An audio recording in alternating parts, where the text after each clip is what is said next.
What is up, my peeps? Joshua Smith here with another GSD interview, where every single week we interview top entrepreneurs and just straight up top badasses that are out there dominating their space, that are choosing to not live a life of mediocrity, but choosing to go out there and create greatness with this small, brief life that we have. So today, live in the studio, I got Chris Peach in the studio, live on the show, you guys. This guy is a firefighter, online entrepreneur, financial coach, overall badass. So welcome to the show, Chris. Excited to have you on, dude. Thank you very much. And you know what? I appreciate you calling me a badass. I don't get this very often. So to start off a show by saying that I'm a badass, I mean, I hope my wife's definitely going to have to listen to this because that's very important. So thank you for having me. Glad to be here. You have a great show, man. It's fun to listen to. A lot of motivation. So let's go. Yeah, let's love it, man. Love it, dude. Yeah. So I mean, you're a full-time firefighter. Yes, I am. And then you get into financial coaching and offering some products. You're doing a lot of big things today. Mm-hmm. But before we get into that, dude, let's kind of rewind the clocks and, sure. Dial in. How'd you got started in entrepreneurship? Like, go back to like college, whatever. Yeah, like, so it's funny that you asked that. I was thinking about. I knew you were going to ask that. Listening to your show, you asked that. So on the way here, I'm like, where did I get started? So, it's funny. When I was about 10 years old, my dad had a friend who had this killer guitar, and I wanted that guitar. So I remember 10 years old working out a deal with this guy that I was going to come to his house, mow his lawn, and instead of him paying me, I was going to work up enough to mow his lawn to get that guitar. And I remember doing that, and this was maybe 10 years old. My parents had to drop me off at his house. I was using his equipment, and I remember thinking, okay, I can do something and I can generate something in return. And at 10 years old, that's powerful. I didn't just say, hey, I want a guitar. My parents gave me, money for it. It was I had to go out and figure out a way to get this. And it was negotiating that. How many times do I have to mow your lawn, or whatever.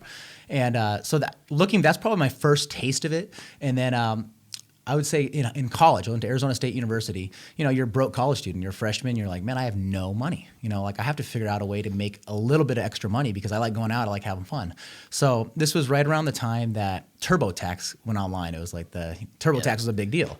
So I'm looking at this thing online and I'm going, here's TurboTax over here, and it's free, right? If it's free, I think if you make less than 25, 30,000, which most college students did at the time. This is 2001. So I remember I went around to all the different dorms and I put up a flyer saying, I'm a tax guy, I'll do your taxes if you make less than this amount of money. And I put a little tear off on there. So people would call me, say, yeah, I need my taxes done. They drop off their stuff. I go into TurboTax. I type in, their stuff, print it out, hand it to them, and I started making, a profit. So that was going well. And then I think someone had mentioned that you might be violating some kind of rule there. But I realized that, you can make things happen, and in return, you can get paid for your services. And I was providing a service. People didn't understand you could do that, or nor they didn't want to. Right. So that was my freshman year. So I did that. And then I was looking, how else can I generate income? So I looked and I saw, man, everybody in Arizona has a pool, or seems like everybody has a pool. So what if I started cleaning pools? So in college, I went and created a pool route, went door to door, handed my business card, told them, I'm a college student looking to make a little extra money. And people love that story, like, oh, you're a college student? Oh, yeah, so come clean my pool. So that grew a business, and that was in Tempe and Ahwatukee. And then, you thought, well, if this person's paying me $100 a month to clean their pool, what if I paid somebody $50 to go clean it for me? Right? And I could grow it. So then I started realizing, like, not only can I generate income myself, but I can generate income passively in a way through hiring people. So this is all, in my early 20s. This is I'm 8 years old, 10 years all the way through 20. So that is kind of the background of me, I guess, becoming an entrepreneur. And I didn't ever think, the whole time I was doing all this, I never was saying, oh, I'm an entrepreneur. It was just natural. My dad owns his own business. My mom owns her own business. So it's all I've seen. It's all I've known. So, yeah. I remember my dad always told me when I was a kid, he's like, you can either be an employee or you can work for one. Yeah. Love it, dude. Yeah. So how do you become a firefighter, man? So and then I just do the opposite, right? So, my parents, like I said, were both entrepreneurs. And I can look back now, and I remember the years that went really, really well for us, for our family. I mean, this was the years of boats, and this was the years of the Europe trips. And I can remember the years where my dad would be, like a recluse. Like, he'd be outside in the backyard, wouldn't want to talk to anybody. And looking back, those were the down years. So I remember a lot of up and a lot of down, a lot of up and down. He's in the construction business, so you can only imagine. I mean, there was just like anything else. There was a lot of ups and downs. So I remember right around when I was a senior in high school, right around that time, there were some down years, and it was rough. I mean, it was rough on the whole family. And I remember thinking, man, I don't want that. Like the pain, when things go from really well to not so good. My dad's this big tough guy, and you would just see like he was just defeated. You know what I mean? And I was thinking, man. So I'm an athlete. I love playing sports, and I wrestled in college. I mean, I'm somebody that's always been around sports. So one of the things I looked at being a firefighter is, man, it's like being on a little mini sports team. Like every little engine and ladder company, you're a sports team. You're a 4-person team. But I mean, it's physical. We work out. You stay in shape. I mean, that's part of our jobs. We have to be working out on duty, to like stay in shape. So I started looking at this, going, well, I'm not to the level where I can be a professional athlete, but this is pretty close for me in my mind. And at the time, I was thinking, my family went through some good times and some bad times, and this is I don't have to worry. I can start a family, and I know every 2 weeks is, I'm going to have an income coming in, and that helped me sleep better at night. But that also over time created. I don't want to knock on if you are an employee, but for me, it created. I'm hit the wall. I can't do anything else myself here, right? So that's kind of where I went back and said, okay. I mean, with anything, I think if you apply yourself and you're motivated, if you start off an employee somewhere, you can move your way up. You can move your way up. You can, go get certifications, do this and do this. And it comes up time where, okay, wow, I'm 7 years in, I hit the wall, right? What do I do for the next 30 years? You know what I mean? This is not satisfying me anymore. So I think that's what kind of got me back into the mode of, all right, I need to reapproach this entrepreneurial thing. And it's funny as my dad now is, yeah, you do, right? Yep. This is what I was trying to tell you, son. This is what I was trying to tell you. I knew everything at 21 years old. I knew a lot more than him, right? So that's kind of how I got into firefighting. And I, what the thing is, I love being a firefighter because it's like being an athlete. You're hanging out, you're hanging out, you're helping people. And the thing is we have a different, you see things differently. I mean, when people call 911, they're calling you at the worst moment of their life. They've exhausted all the resource, and you're it. You know what I mean? But I think as a fireman, we're not trained in everything. A lot of times we're trained in certain things, but a lot of times people call us when their problems are so out of control, and we're assigned to help them solve their problem, or no, we have to solve their problem any way we have with any resource we can think of. And a lot of times it's just we're making things up to try to help this person, to get from point A to point B, because like I said, this is the worst day of their life, right? So one thing I have learned is how to handle stress. You do this, you see people that are dying a lot, you see, just some of the worst things you can ever imagine, and you realize, this is what, there's a system to it. Like you talk about systems, there's a system. If we do these things in order, there's going to be an end result that's going to help this customer.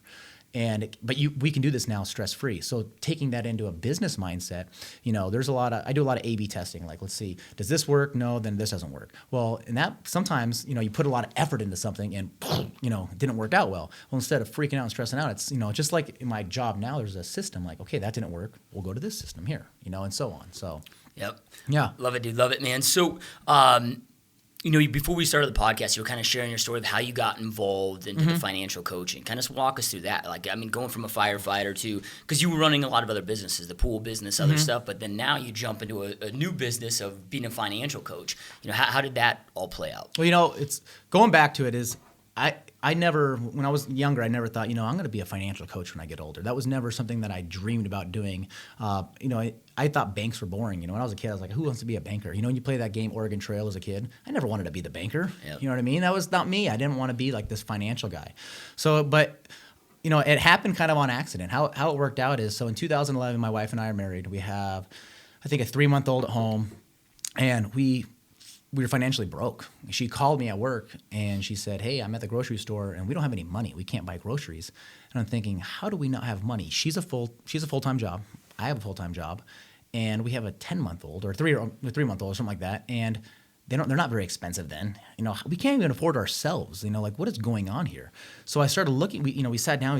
We were embarrassed. We were ashamed. Like, what the heck happened here? Like, we had everything going on, and now we're completely broke. We just completely leveraged ourselves with credit cards, and we didn't say no to anything, right? Yeah.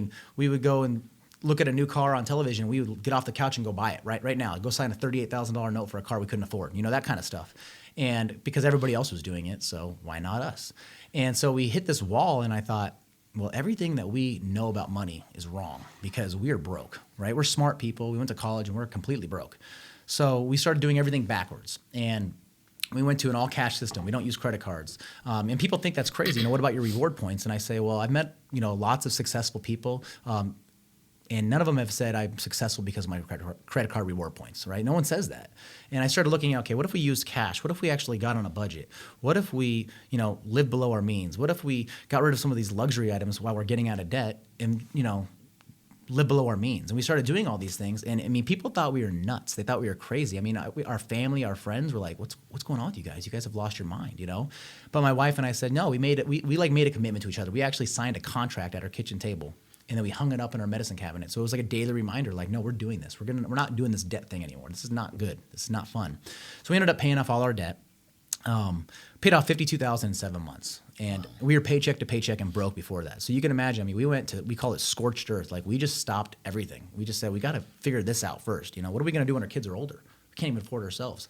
So it turned into people thought we were nuts. People made fun of us. And, and it was kind of funny. Like, it was motivating when somebody says you can't do it. And then you're like, okay, now I'm going to really do it. You're going to see me.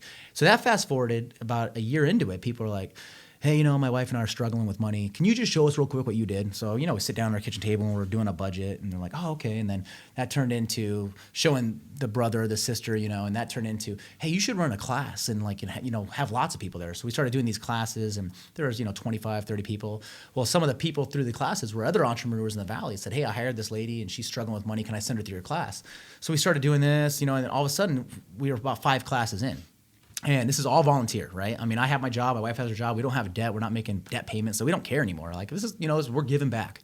Well, after about a couple years of giving back and doing this, and we still do our classes that are free, but a friend of mine was like, this is something you should monetize. I mean, you're definitely providing a service to people. People are, it's word of mouth. I mean, you're not even advertising, and everybody's telling their friends about it. Why don't you start monetizing this? So I thought, you know what? I should start monetizing this because I am providing a service. And if it's helping people, the whole thing is if you help enough people get what they get, in the end, you'll have what you get. That kind of came into play there too. And I thought, you know what? This is a business idea. So that's how the business started. And I always tell people, I listen to a couple of different guys on your show that it's a constant theme is, everybody that's successful has a testimony. So a testimony is very, very important. But getting the testimony is hard, right? You have to hit the freaking rock bottom. You have to be at the grocery store and run out of money. So I guess, in a way, this failure is what catapulted me to start this business. Yeah, a lot of times we don't make that change in life, dude, until we feel that pain. Sure. Yeah. So it's something that I get a lot here on the podcast, right? So people that are striving to be entrepreneurs, creating success, they go out there, they whip out the credit cards, they're all of a sudden, boom, they're $60,000, $70,000, $80,000 in debt. And a lot of them will reach out to me because I've been there. I've been $100,000 in credit card debt. It took me 18 months to get out of it, and it was a painful moment, right? So what are some of the first suggestions that people should go out there and do or have awareness to that you see that they're really just not paying attention to? Sure. So, I mean, would you ever go on a road trip without a fuel gauge? I mean, how fun would that be, right? Let's hop in the car, let's go drive across the country, and let's just guess. When are we going to run out?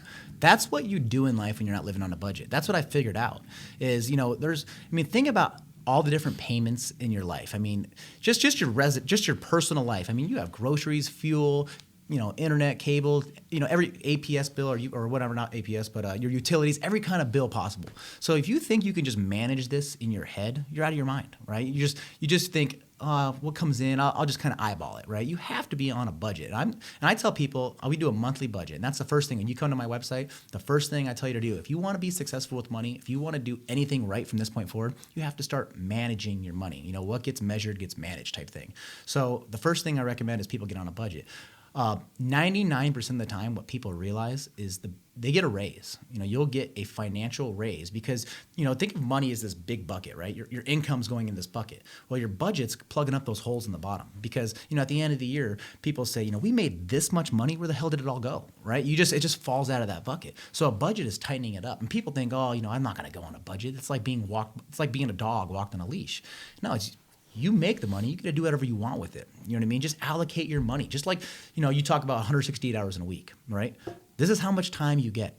Allocate what you want to do with it. Do you want to be successful and productive? Do you want to be lazy? It's your choice, right? Just allocate what you want to do with your time, your budgeting your time. I'm telling you to do the exact same thing with your money. Here's what's coming in each month. If you spend what's going out on paper before the month starts, you're going to win.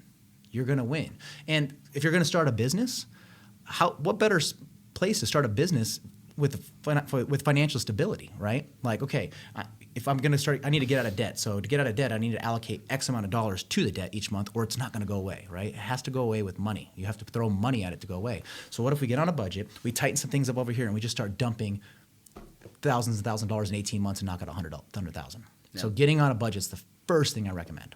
Yep. Love it, dude. So what I love about your story, man, is because a lot of people think it's either or.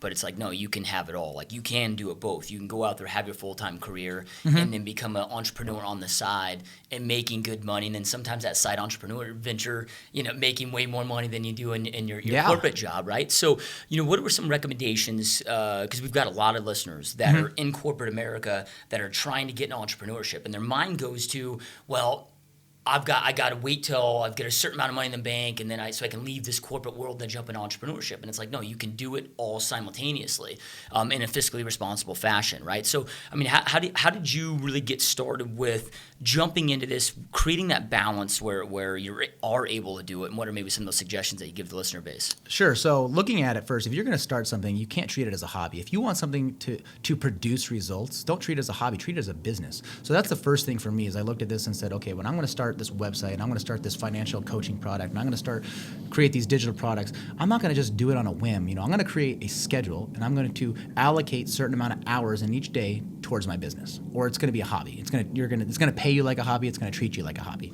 So for me, I looked at, okay, the fire department requires me to be there 56 hours a week. Right? So going to your 168-hour rule, there's 168 hours, 56 of them are gone, right? So I started looking at where are some things that I can cut out of my life that aren't really important right now. Like, I mean, is television that important when you're trying to do something great, right?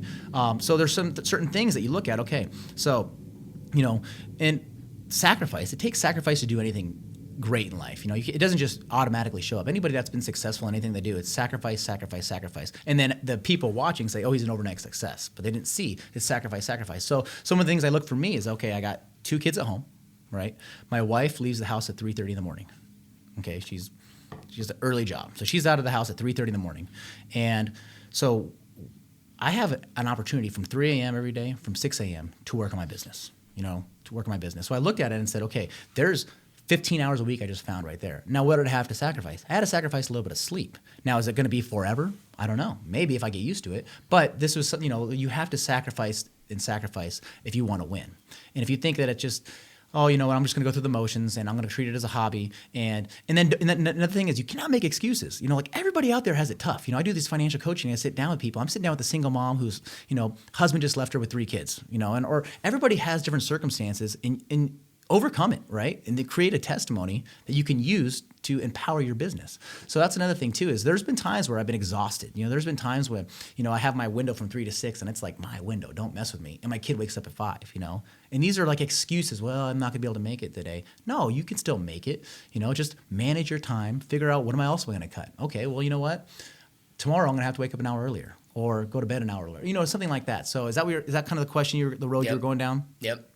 There's 2 parts to your question, though, and I can't remember what you said. Well, and the other part, too, would be, and I don't know if this is something that you ever intend or plan on doing, of just leaving the fire department, kind of the corporate job, and then jumping full-time in this. But how would people then, okay, now you've explained to how can you do them simultaneously. Okay, so yeah. Then at what point is it fiscally responsible to make that jump? So it depends. I mean, there's people out there that hate their jobs, right? Like they want to do whatever it takes. 80% of people. Yeah, they want to get out. Like, I'm done. I want to get out of this job. I hate it. I have a good friend. He just November 8th left his corporate America job for entrepreneurship. So talking to him, his name's Grayson. I said, hey Grayson, how did you get to this point? And it was the same thing we just talked about simultaneously. Like you can't just go and quit your day job and say, okay, I'm going to be an entrepreneur. You have to, how are you going to pay the rent? How are you going to put food in your, you know what I mean? So one of the ways you could do that is if you weren't making debt payments, you can just start socking away money like crazy. Okay. Start socking away money. So when you do take that leap from the job I hate to the job I love, there's 2 things that you can do. You're going to be out of debt. If you're out of debt, then you're not worrying. You don't have this extra added stress over here of, all right, I'm trying to start this business, but I got these creditors calling me. So get out of debt. If you are out of debt and you start being able to take the money that you are paying towards all these debt payments and you start saving it, setting aside, you have a little bit of a different approach to your side business, your side hustle, or your new venture that you're trying out that you want to jump into, because you have less stress on the back end of, oh, I have this debt, I gotta, now it's okay, I'm focusing on just growing. and then save up a ton of money. I mean, look at that. Here's what I would recommend. If you're going to leave your business, if you're going to leave corporate America or wherever that you hate, 80% of the people, if you're going to leave that, I would at least recommend you need to have 6 months of emergency expenses saved up to get you through while you're building your business. That's on the low side, 6 months. And when I say emergency expenses is look at your budget. So if you're on a budget, you should be on a budget. Look at it and say, okay, what are emergency expenses? So, that's not dining out every night. That's not cable. This is like food. You need that. This is your rent. This is like, keeping your insurance, gas in your car, that kind of stuff, keeping the lights on. Look at that and say, okay, I need 6, maybe 9 month reserve, and then jump into it. Depending on the kind of your niche you're in. If you're jumping in a little early, I would say lean more 9 months to a year. If you're somebody on the other end that's kind of like my income's already matching up my corporate America job, then I would at least have some kind of 6 month. Yep. Yeah, I love it, man. I couldn't agree more, dude. Debt is really the modern day form of slavery. It is. Right? We get stuck in this trap, and it gets pretty scary, it gets pretty gnarly. So you have a new product coming out soon. Yeah. You wanted to make something that was really affordable that then you could help people that maybe aren't in Arizona that can't come to your classes, right? That's going to be a course. Tell us a little bit about what it is, what people can expect in there, and then maybe where do they go learn more about it. Okay, so the course, it's actually here's the deal: is money's supposed to be fun. That's why I thought, I want money to be fun. When I'm doing these financial coaching sessions, and people come in there and they're almost in tears. Some of them are in tears because the money just scares the shit out of them. They're just like, I don't like, I'm afraid to talk about it. So money's supposed to be fun. So I thought, okay, I want to make money fun. So starting off, the name of the course is called Awesome Money Course. Okay, because it's supposed to be fun. Because if you manage it correctly, you pay off your debt and you have money. Money's a lot better, right? We can all agree with that. So. But how the course got created is, I'm one person. And, when I started off real small here, I can handle, coaching one-on-one. And now it's to the point where I'm people from out of state, out of the country are saying, hey, I'd like to meet with you one-on-one. And I'm like, well, I can't, I'm out of time. So I created this course, which I think's better than meeting with me one-on-one because it gives you way more than I can give you just in a one-on-one relationship. So, it's going to go, it's 9 modules. It goes through everything from budgeting to investing to every type of insurance out there, talking about debt, talking about mortgages, refinances, talking about kids' money, planning for college when you don't have the money available, what are some of the routes to go there. And everything that our lives touch money, no matter where we are in our world. Life is financial, right? Everything you do in life touches money, but we don't learn about it. It's so crazy to think. Is doing this for a while now, you almost realize that the average person doesn't know what the S&P 500 is. And every single day, what does the news show you? It shows you the Dow, it shows you the Nasdaq, it shows you the S&P 500. And I do these classes, and people are like, "Hey, what's the S&P 500 again?" And it's not your fault. No one ever told you, right? So I have this course, and I thought, if I'm going to make this course, though, people that are taking this course right now, they're in trouble financially, so they can't go and spend thousands and thousands of dollars on these courses. When they're trying to be responsible with money. So I'm making it very, very affordable. And it's going to launch right after the 1st of January. So you can go to my website, moneypeach.com, and you can hear about it there. But the course is awesomemoneycourse.com. That's going to be launching at the end of January or end of December, early January. Yeah, badass. Love it, dude. So what do you do personally to goal set, man? Because good is the worst enemy to greatness. And it's so easy to get comfortable. You're a dude that you don't need to do this financial coaching. Right now, you guys got your debt under control. You're debt free. I'm sure at this point between both of yours and your wife's jobs, income's good. And you could just be like, all right, dude, I don't need to do that. I can just go out there and have fun and play and whatever. Because we get comfortable, right? What do you do to personally ensure that you're not settling, that you keep leveling up in life? Why does Warren Buffett go to work every day, right? He's worth over $60 billion, and he still goes to work and he makes his conference calls. And so I think is the good enough factor in life is it's crap. To me, there is no really that's good enough. That's good enough. You can set goals, and sometimes for me, to be honest with you, for me, my goal was I want to get out of debt. If I can get out of debt, I'll be good. And I get out of debt, and it's like, no, I don't want that anymore. I want a new goal. So for me, like you said, leveling up, or for anybody out there, is I think start setting goals that are almost unattainable, right?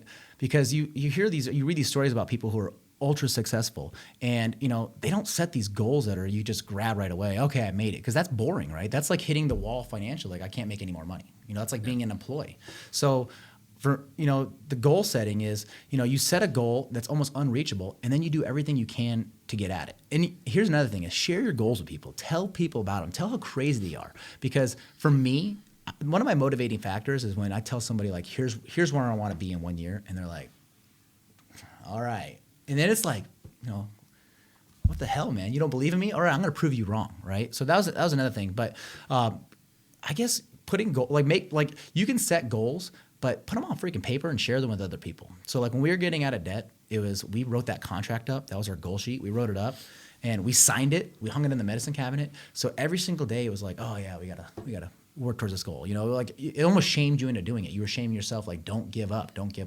So have you ever heard of the 18th mile and the 26th mile run? Mm-hmm. Okay, so there's these marathon runners, and it's called the 18th mile stretch, right? A lot of these marathon runners talk about it. So they run these 26.2 miles in a marathon. Well, just about everybody at the 18th mile, starts locking up. Their muscles start locking up. Mentally, they start having these mind games. And a lot of times at the 18th mile in the race, they even have stations there and like certain colors to motivate you because they know right around that time it's going to happen. So your body starts locking up, you start shutting down. And I've never ran a marathon. I plan on it someday, but I haven't ran a marathon. Another goal. But you start shutting down and you start thinking, I've went 18 miles. This is good enough, right?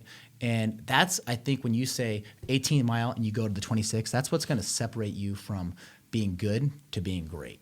Is hitting that 18 to the 26th mile. So, a lot of times is we got out of debt, right?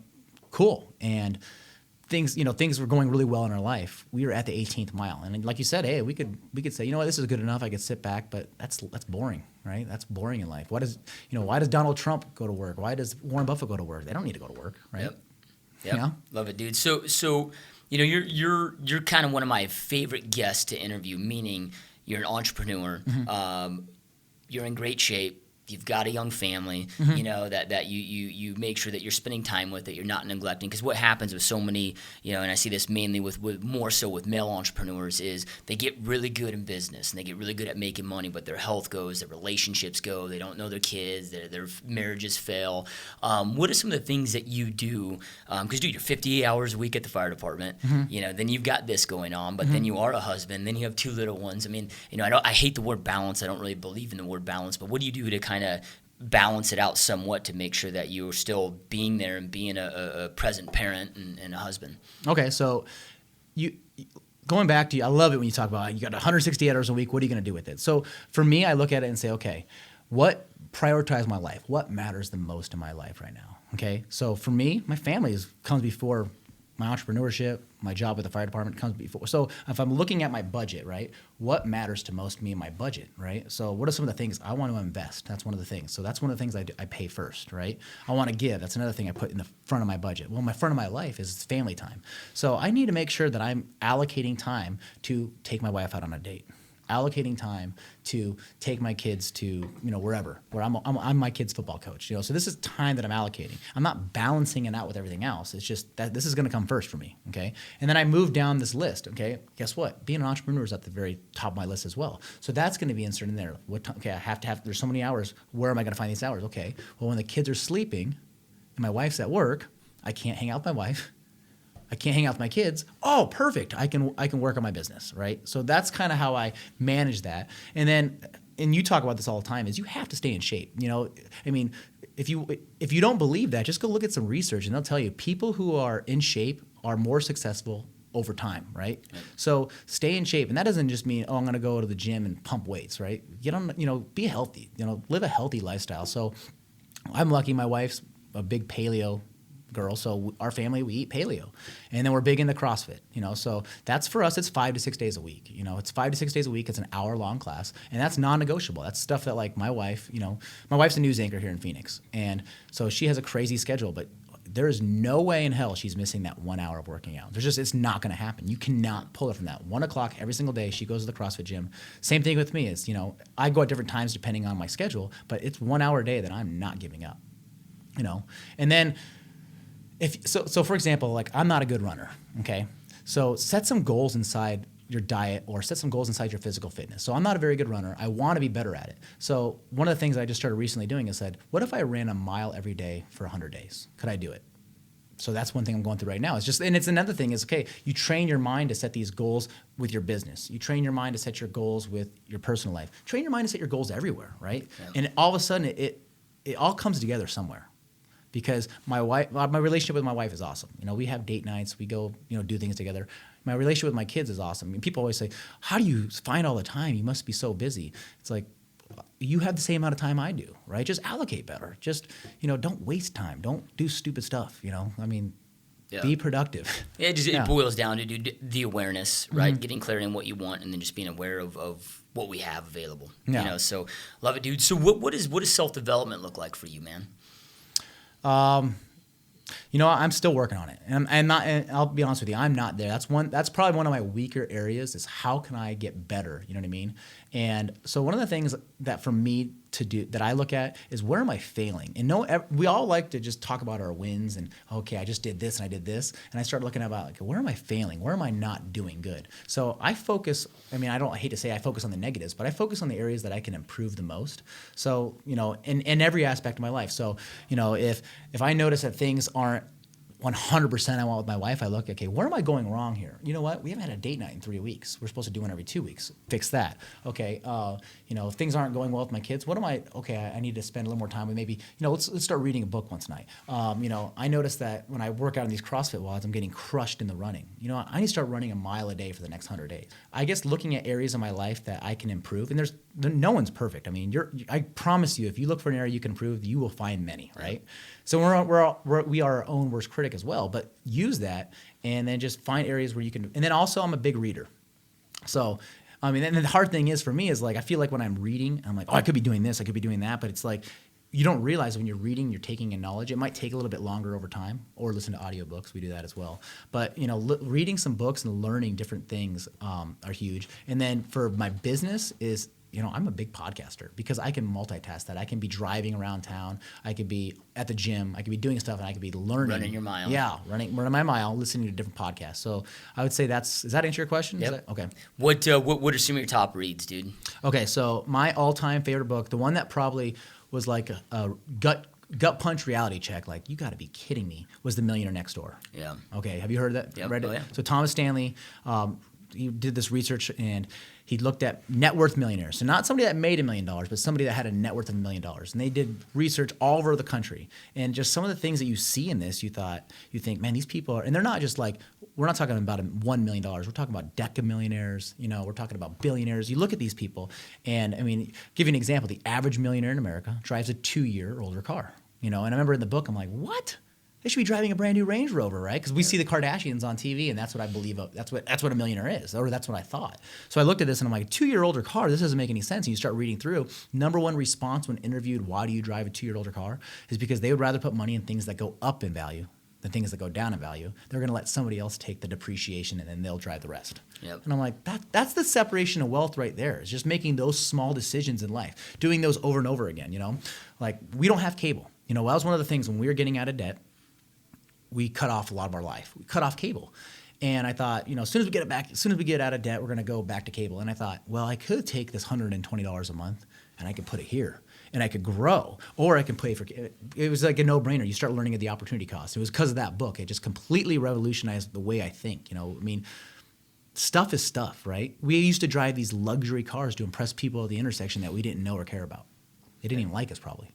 We were trying to impress them. We're never going to see them again. And I'm like, I don't give a damn anymore, right? I'd rather take money that over here and then grow something than just keep dumping into something that's going down in value. So that's probably opened up my mind the most. Yep. Yeah. Awesome. Love it, dude. So why do you feel, I mean, do you have any theories or like, why do you feel that our education system is so broken when it comes to teaching people about money? I mean, you got finance majors graduating high school or college and they don't know how to balance a checkbook. Sure. Right? It's just, you know, what's funny is if you look across other countries, when I was in high school, we had one semester and it was mixed with a bunch of other things. It was like economics, and you got a little bit about what's a stock, what's a mutual fund, what's a bond, and I guess you should learn how to balance your checkbook in 5th grade math. So we're not even going to go over that. So you get to college and you walk into college and you get I call it a $7,000 T-shirt because that's what mine cost, right? I got a T-shirt and a credit card, and I put $7,000 on the credit card. So a $7,000 T-shirt, and it's just because I didn't know any better.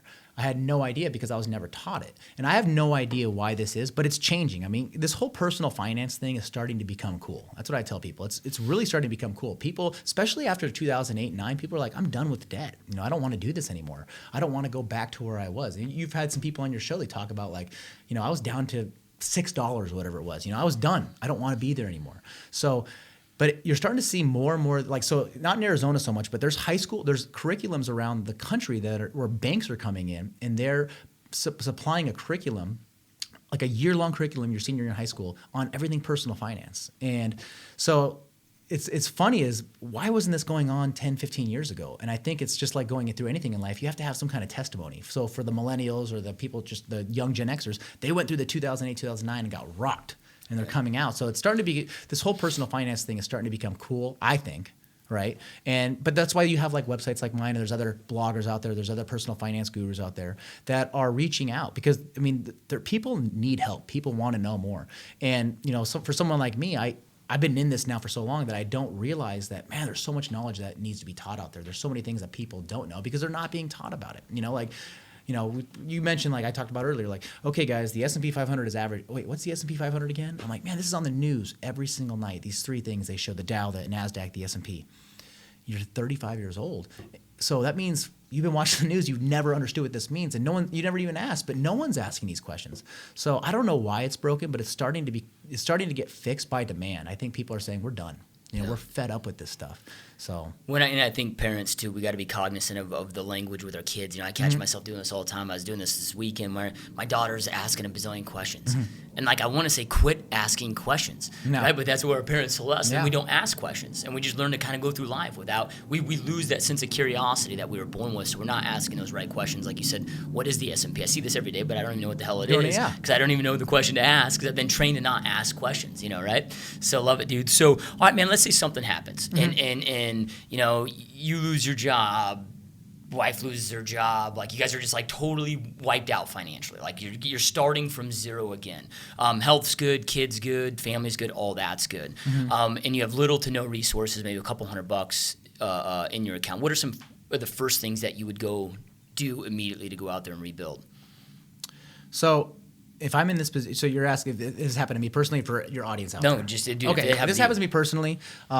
This is, I mean, going back, you asked kind of a loaded question here. This is why I do personal finance, because this could happen to anybody, right? This is why I tell people, get out of debt, get on a budget, have emergency reserves. But if I didn't have any of this, there's going to be a good 5 to 10 minutes of absolute freak out panic, right? I think you've earned that if you only have $100 and you got 2 kids and a wife or whatever, and you're completely broke. But then stop freaking out, slow down. Okay, let's start building a system. Okay, system number 1 is, let's look at our budget. Now, if we only have $100, we need to do something to put money in this budget so we can just get through the necessities. The necessities are food, your mortgage, your rent, water, transportation, so you can go find a job, clothes, that kind of stuff. So for me is, I ask people this question a lot. Say that you have, I stole this from Dave Ramsey. He's another financial guru out there. But say that you have a sick child at home. Okay, you have a sick child at home, and she needs, or they need a vaccination. Okay, they need this vaccination to survive.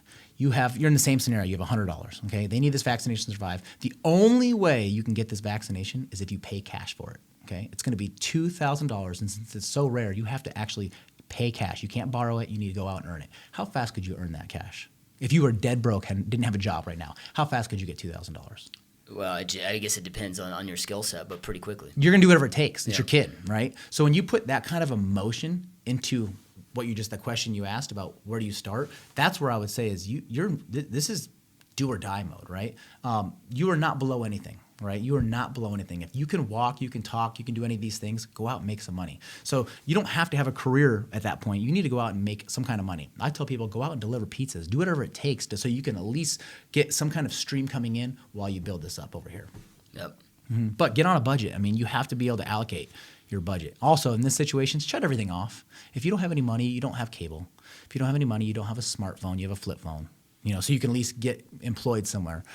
You're not going on vacations. You're not going out to eat with friends. I mean, you're living on what's called scorched earth at this point in this situation. Yeah, it's how it goes. I know, it's funny. I'll have coaching clients, and I'm not a financial coach, but coach in the real estate space anyway. And they're like, "Oh, dude, Josh, I'm struggling financial. I'm like, "Dude, I just saw on Facebook, bro. Like you were at the bar all weekend slamming $8 beers. It gets kind of comical. So yeah, and one thing that I love about you doing this in the financial coaching space, as well as like you kind of talked about it, the Dave Ramsey out there. Well, it's tough for people to relate with Dave Ramsey because of what he's built, and he's this high income earner where it's like I think a lot of people can probably relate, right? You're a firefighter making, probably an average income out there, and you were able to accomplish this, and I think that's really, really powerful, dude. So I love that, man. So GSD Mode podcast really exists to inspire people, right? To give, because it's like we live in this information age with so much information out there, but it's like too much information. People need to be on an information diet, and a lot of times it's because you got the people studying the people that are delivering the information, not the actual doers. So this is why I started this podcast, to bring doers like yourself that are out there creating big things in the world, that actually been out there doing it, telling about your story, but along with tactical information, hopefully inspire and provide roadmaps to our audience. What are maybe some last piece of advice that you'd like to leave our audience space with to go out there and inspire them to take action, to go out there and create the life that they know they truly want? Sure. So you don't have to have debt. There's a lot of people out there that believe that in order to succeed in life, you have to take out massive amounts of debt, live paycheck to paycheck, and just, you have to always be tied to debt. And you don't have to be like that, okay? I'm somebody that'll tell you I went through the whole debt thing and I came out the other side, and the other side is way brighter than you could ever imagine. You can actually live on cash. You can spend less than you make. You can save. You can build wealth. You can do all these things if you choose to. And how do you choose to? Is you make the decision is I'm going to get on a budget. I'm going to start paying attention to my life and my finances, right? Just simply paying attention. I'm not saying go out there and, live on top ramen the rest of your life. That's what people think, but start taking your income, and say, okay, where do I want to allocate? I work really hard for this money. Where do I want to put this money? I want to put it in things that, are going to do well for me, not things that are going to hurt me. Do that by getting on a budget. You can see everything in your life in a month span, okay? That would be number one. Number two, after you get on your budget, is get yourself out of debt, right? Yep. It's so easy to go into debt. Basically, dogs can get debt. There's stories out there where credit card companies are letting dogs somehow, there's some mix-up and a dog gets a credit card. This is actual stories, right? So it's so easy. You can blindly walk into debt. So getting out of debt is going to be hard. It's not going to be easy. If it's just like the whole opposite is true. If something happened that was easy, then the opposite has to be hard. That's the way life goes. There's no magic pill. There's no, hey, take this and your life's going to be great. Just like in anything in life, if something's worth doing, it's going to be hard. Right? So for us, getting out of debt was not fun. Not only did we have to deal with me working overtime, me picking up a side job, living on scorched earth, we had to deal with the ridicule from our friends, the ridicule from people. But our friends were broke. You know what I mean? They were all broke. So I'm thinking, I don't care what they think anymore, because I want to do things that are a little bit backwards, a little bit opposite. And, doing that alone will give you that motivation that, I don't want to be in debt anymore. I want to start a business. Well, you know what? The best way to start a business is having money. Right? If you have money, it's a lot easier to start a business than if you're just leveraged everywhere. And then if I take out one more thing, I'm going to break. Eventually you'll keep bending and bending and bending until you break.